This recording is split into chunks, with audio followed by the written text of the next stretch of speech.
Hello and welcome everyone. I'm Type V3 and the King of Knights has returned with an upgrade.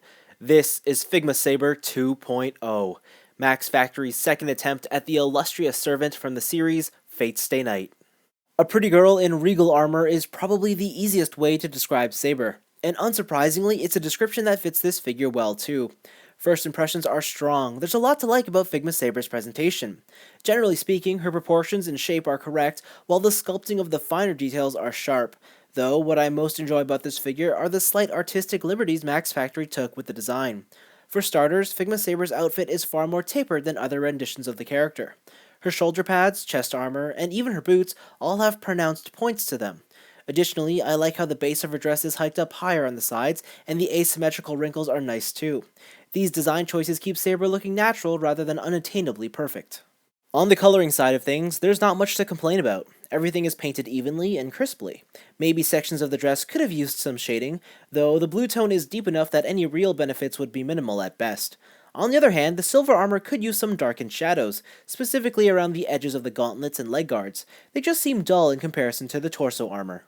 The head sculpt on Saber is undoubtedly great. The hair is shaped well, and I like the windswept ribbon, although some highlights would have been nice. As for the face, well, there's no denying it. This is Saber. I'm completely satisfied with the likeness. That said, despite being advertised as a 2014 Fate Stay Night Unlimited Bladeworks release, I don't think it actually quite lines up with the animation model. It's closer to the original depiction of the character. Of course, there's two extra faces included, one being a combat face, and the other being an embarrassed expression. On top of that, a windswept version of Saber's fringe is included too. When it comes to size, Saber 2.0 stands at about 5¼ inches tall. Unfortunately, I don't have the original Figma Saber for comparison, yet I do have Bandai's Chigoken Saber. Also, as expected, she scales well with the earlier released Figma Archer. To my disappointment, Figma Saber wasn't immune to QC issues. This example suffers from a warped left gauntlet, and the centerpiece of her dress wasn't installed correctly, leading the front skirt to skew to the figure's right. For articulation, Figma Saber has a standard Figma setup at the neck where there's a ball joint at the base, ball joint in the head, and then they're connected by a ball hinge in the center. So you can get some good range in every direction, good tilting action. It's all very nice. What was interesting is that this piece of the hair is actually on a swivel, so you can just rotate that to your liking. For the torso, you have a ball joint right at the waist, so you can go side to side, a little bit of tilting too. But what's really interesting is that there's a ball joint in the mid-torso, and this piece of armor can actually hinge forwards slightly. And if you let it hinge forward, that means that you can get the torso crunch going, and it'll move on its own, so you can get it to come down really far. And the back isn't too bad either. Of course, it also extends with the side movement. The shoulders are connected on a barbell joint, so there's a ball joint in the chest and then one in the shoulder. But what's interesting is that they're telescopic, so you can pull them out and then get more range out of them, which is really nice. The shoulder pads are connected to that bar, but they have a little bit of wiggle to them in play. There's a bicep swivel there, single jointed elbow, but it's got some really excellent range, and I was surprised, despite using this big gauntlet, that it could still pull this off. And speaking of this gauntlet, it's actually connected in there by a ball joint, so this whole thing can not only rotate, but it can also sort of tilt out of your way. Then, of course, for the wrist, you have your standard Figma joint setup, and that can pretty much move in any direction you like. Before I get to the legs, I'll start with all these skirt pieces. And first off, this armor, both sections are on hinges that come outwards. They're all one piece, and I kind of wish they were separate segments, but I'm fine with that. The centerpiece is not really on a hinge, but it is just soft, pliable plastic. And then the outer sections here can move upwards on their own hinges, and there is of course a back piece that's on a small hinge as well. Now it's hard to see this, but the whole hip section actually is also telescopic, so you can pull it down ever so slightly, and that allows you a bit more of movement in the waist. The hips are on ball joints. They move in every direction actually really well.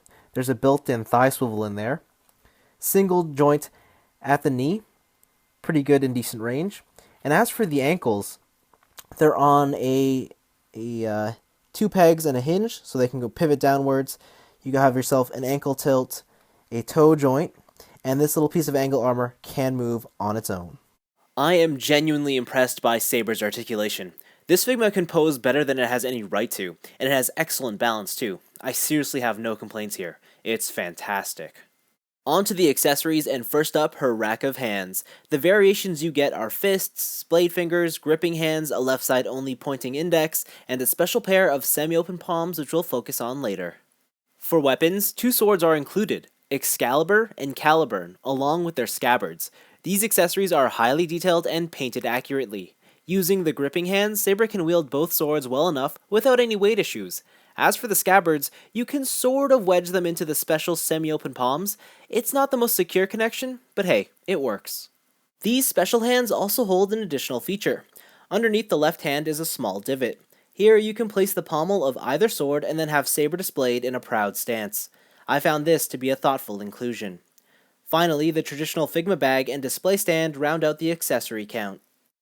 Max Factory's Figma series was one of my first introductions to Japanese collectibles, and needless to say, I loved it. Yet, in recent memory, I've felt the toy line has stagnated, never really trying to punch above its weight or offer more than expected.